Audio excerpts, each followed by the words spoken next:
It started out as a runny nose and a cough, typical cold symptoms. Then things took a turn for the worse. Courtney S. Martin noticed that her 19-month-old son, Calvin, was having coughing fits. He started breathing rapidly, his nostrils flaring.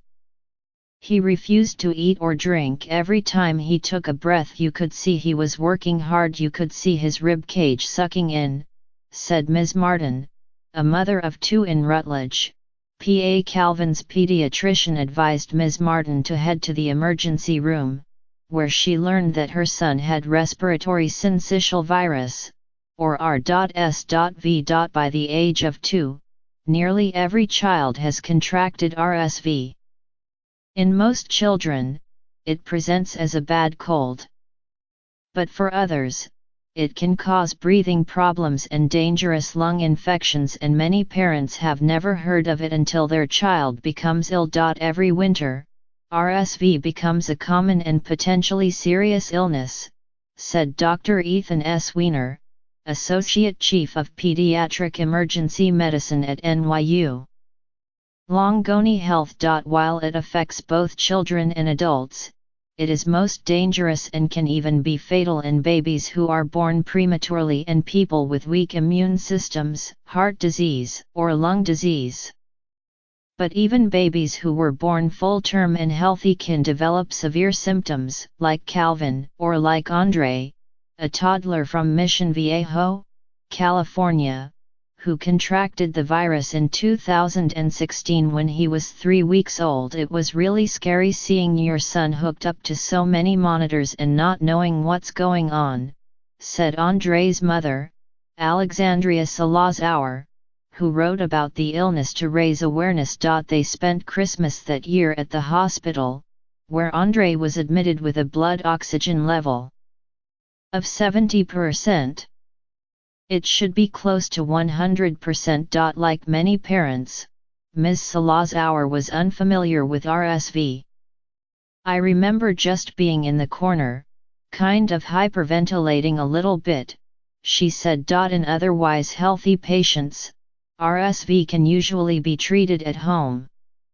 Children who have been infected with the virus produce antibodies that help reduce its severity if they become reinfected. But RSV can turn into acute lower respiratory infections such as bronchiolitis, a viral respiratory illness that is the most common cause of hospitalization in infants, Dr. Weiner said. It can also lead to pneumonia. Each year, on average, the virus results in more than 57,000 hospitalizations among children younger than 5, according to the Centers for Disease Control. Ms. Martin's son was discharged after staying overnight at the hospital, where he received fluids and oxygen. When I left, it was literally a room full of tiny kids coughing, coughing, coughing, she said. When we get concerned is when we're seeing that kids are having more trouble breathing and they're not feeding well, said Dr. Robert Adler, Chief Medical Officer of the Children's Hospital Los Angeles Health System. Other worrisome symptoms include dehydration, fever, fussiness, signs of dehydration or distress, and lethargy. Children who are managing their cold symptoms well should avoid the emergency room. That's where you're going to get sick again, Dr. Adler said. People infected with RSV can spread the virus for anywhere between 3 to 8 days, and the virus can live on hard surfaces for as long as 6 hours, Dr. Adler said. There is no antiviral therapy for RSV, and there isn't a vaccine.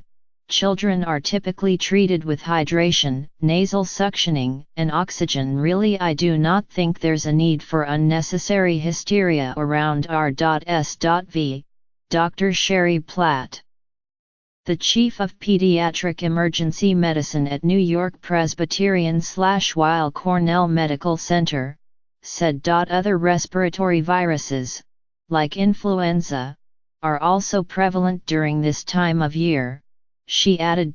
Part of the reason people are less aware of RSV than the flu is because there's not a lot you can do to avoid RSV, said Dr. Demeter Daskalakis, the Deputy Commissioner for the Division of Disease Control at the New York City Department of Health and Mental Hygiene. We're constantly harping about the flu vaccine because we can do something to prevent it, he said. To lessen the risk of contracting RSV, Dr. Platt recommends lots of hand washing. You walk in the house, wash your hands, she said. An immunoglobulin therapy called Synagis can help protect children from RSV, but insurance only covers it for children who have certain lung or heart conditions. Sam Green of New York City said his twins, who were born in 2016 at 23 weeks, were both given Synagis during their first winter. But this winter, insurance refused to cover the therapy because the children were older, Mr. Green said. So he and his husband decided to pay for the treatment out of pocket. It cost about $5,000 per child for each of the monthly injections administered during RSV season, which generally lasts from November to April. I would rob my 401k to make sure that they have that extra protection, Mr. Green said. The twins received doses of Synagis in November, but one of them, Kate, came down with RSV the following month. When she was 15 months old, she just went from mild cold symptoms to going downhill very rapidly, Mr. Green said. Kate spent 7 days in the hospital, where she was treated with N4 and a bronchodilator, which stabilized her oxygen levels and increased airflow to her lungs. The Synagis most likely lessened the severity of Kate's illness, Mr. Green said. And now that she has contracted RSV once, she no longer needs to take it. Ms. Salazar, whose son was born during the winter, is expecting her second child this month. She's on very high alert, she said, and is planning to take a more cautious approach this time around.